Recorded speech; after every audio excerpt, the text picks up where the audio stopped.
मुजफ्फर खान साहब, सबसे पहले आपके पास आते हुए, आपने न सिर्फ ईवीएम पर सवाल खड़ा किया है, आप लोग कह रहे हैं कि तमाम एग्जिट पोल प्रायोजित है, बीजेपी ने ये एग्जिट पोल कराए हैं। क्या आधार है आपके इस आरोप का?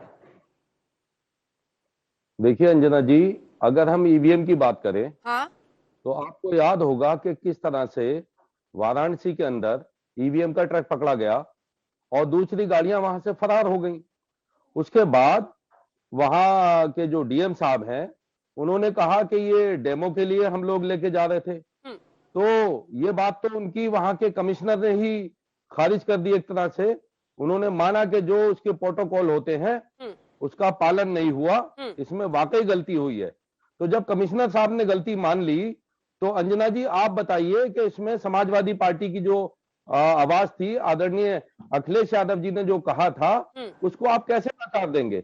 और रही बात कैसे नकारेंगे, इसीलिए तो पूछ रहे हैं सर आपसे। नहीं, आपने मेरा सवाल ही नहीं सुना। खान साहब, हमने आपकी बात सुनी पूरी, लेकिन आपने मेरा सवाल नहीं सुना। उनकी आवाज ठीक से नहीं आ रही है मुझे।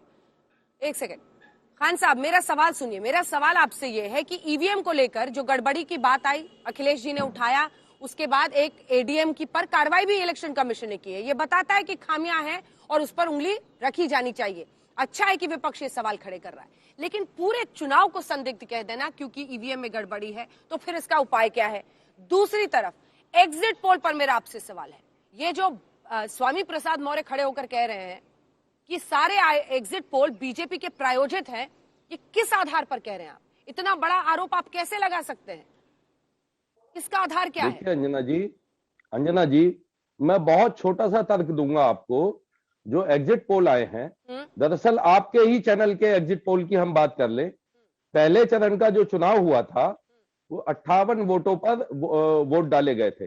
उन 58 सीटों पर वोट डाले गए थे। तो उन 58 सीटों में आपको याद होगा कि वहां जाट नाराज किसान 14 महीने दिल्ली के बॉर्डर पे गाजीपुर में बैठे रहे और 700 किसानों की जान चली गई, किसानों को कुचल दिया गया। वो किसानों की एक अलग बेल्ट थी।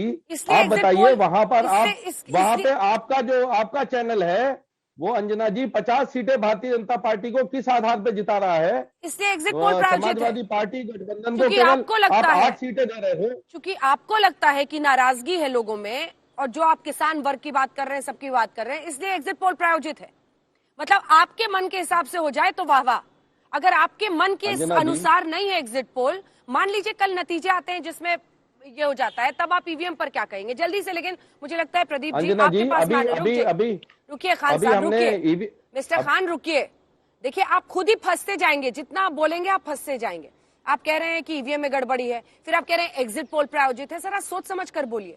मान लीजिए कल नतीजों में आप जीत जाए, फिर ईवीएम ठीक रहेंगे? ईवीएम में गड़बड़ी की बात नहीं की है, फिर ईवीएम ठीक रहेंगे। वोट चोरी किया जा रहा है अंजना जी, चोरी किया जा रहा है। इतने पैमाने पर चोरी हो रहा है कि रिजल्ट बदल दिया जाएगा। बिल्कुल, आप देखिए मौजूदा हालात जो है क्या बता रहे हैं। प्रेम शुक्ला जी और सुप्रिया जी, आप दोनों के पास में आ रही हूं। उससे पहले मिस्टर गुप्ता, सीधा आरोप है, वो कह रहे हैं बीजेपी के प्रायोजित एग्जिट पोल है। आपका जवाब? आपका अंजना जी, 2-3 चीजें मैं बताना चाहूंगा। पहली बात, एक्सेस माई इंडिया का जो एग्जिट पोल है वो मैं आपको विश्वास दिलाना चाहता हूं कि आज तक मुझे नहीं लगता देश में ऐसी कोई ताकत, ऐसी कोई सरकार या ऐसी कोई पार्टी बनी है जिसको प्रायोजित किया जा सके। हम गलत हो सकते हैं, हम सही हो सकते हैं, लेकिन कोई हमें खरीद लेगा, मुझे नहीं लगता कि आज तक ऐसी कोई ताकत बनी है जो आज तक और एक्सेस माई इंडिया के पोल को खरीदने का मादा रखती है। पहली बात ये, तो आप ये अच्छे से जान लीजिए, क्योंकि इसका कोई औचित्य नहीं है।